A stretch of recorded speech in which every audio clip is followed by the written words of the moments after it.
Hello, student. BA Part Third Year, History, Paper 1, Modern Indian History, Topic, Emergence of Regional Power, Mysore. हम पृष्ठभूमि की ओर देखते हैं कि मॉडर्न इंडियन हिस्ट्री जो ब्रिटिश काल से हमारी प्रारंभ होती है और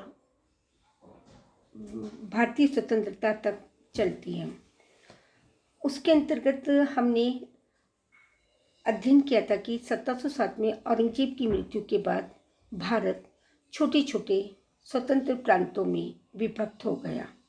जिस प्रकार पूर्वी भारत में बंगाल, दक्षिण भारत में महाराष्ट्र के मराठा, मैसूर, हैदराबाद के निज़ाम, पश्चिमी भारत में गुजरात के बड़ौदा और उत्तरी भारत में राजपूताना, कश्मीर, पंजाब, हरियाणा, रुहेलखंड आदि, अवध, ये क्षेत्र अपने आप में पूर्णतः केंद्रीय शक्ति से स्वतंत्र हो गए थे। इसी प्रकार मैसूर, जो विजयनगर साम्राज्य का कभी एक अंग था, वह धीरे धीरे छिन्न भिन्न होने लगा। वहाँ का शासक राजा कृष्णराज, जो बहुत ही योग्य अवश्य था, परंतु फिर भी उसकी शासक सत्ता उसके प्रधानमंत्री नंदराज के हाथों में थी और नंदराज ने एक हैदर अली नाम के सेनापति से की योग्यता, वीरता से प्रभावित होकर उसने 1755 ईस्वी में उसको डिंडीगल के किले का फौजदार नियुक्त किया। वह एक बहुत महत्वाकांक्षी, निर्भीक और कर्मठ योद्धा था। यहाँ पर उसने अपने सैनिकों को फ्रांसीसी अधिकारियों के द्वारा यूरोपीय ढंग पर युद्ध कला का प्रशिक्षण दिलाया और एक तोपखाना भी स्थापित किया था। हैदर अली की योग्यता से प्रभावित होकर राजा ने उसको प्रधान सेनापति के पद पर नियुक्त कर दिया और 1761 तक हैदर अली ने नंदराज की कमजोरी का फायदा उठाकर उसने समस्त शक्ति अपने हाथों में केंद्रित कर ली। 1776 में जब मैसूर के राजा की मृत्यु हो गई तो हैदर अली ने स्वयं को मैसूर का शासक घोषित कर दिया और धीरे धीरे विस्तार करने लगा।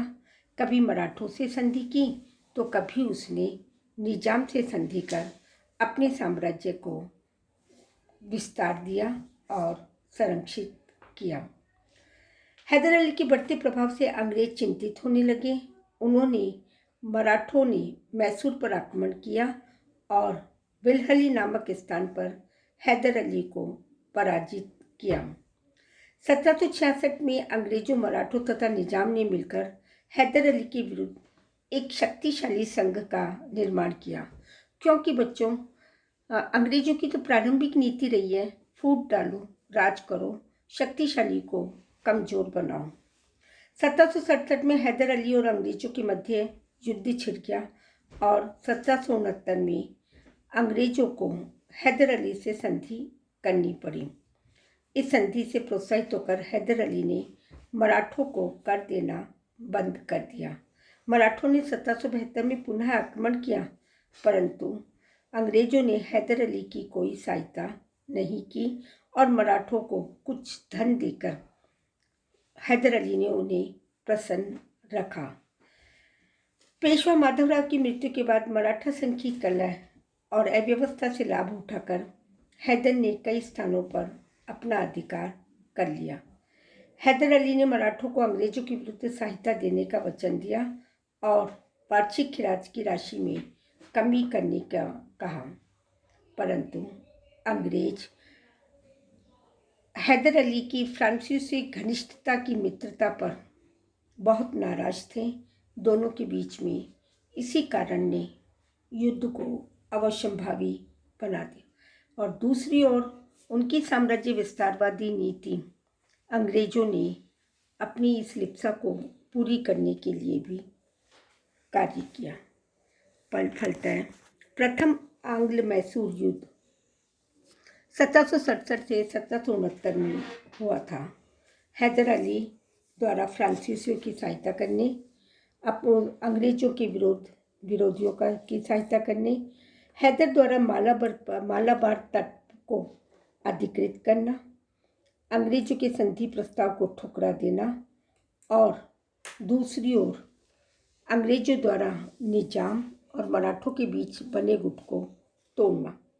दोनों के बीच में युद्ध शुरू हुआ और फलतः हैदर अली की सेना पराजित हुई। अंग्रेजों पर आक्रमण किया, कर्नाटक को रौंद डाला और हैदर अली का निजाम ने भी साथ छोड़ दिया। अंततः हैदर अली को 22 मार्च 1768 को अंग्रेजों से संधि करनी पड़ी,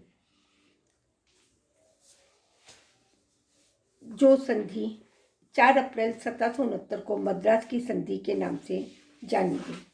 दोनों पक्षों ने एक दूसरे के जीते हुए प्रदेश लौटा दिए। हैदर अली को करूर का जिला कर्नाटक के नवाब को देना पड़ा। दोनों ने बाह्य आक्रमण को, बाह्य व्यक्ति या बाह्य विदेशियों को सहायता देने से मना कर दिया। युद्ध के हार जाने के रूप में अंग्रेजों ने हैदर अली को एक बड़ी धनराशि देना स्वीकार की। प्रथम मैसूर युद्ध में अंग्रेजों को किसी प्रकार का कोई लाभ नहीं मिला। उन्होंने जितने भी युद्ध लड़े, सबसे अधिक यह लज्जाजनक था। इस युद्ध से अंग्रेजों की प्रतिष्ठा को आघात पहुंचा।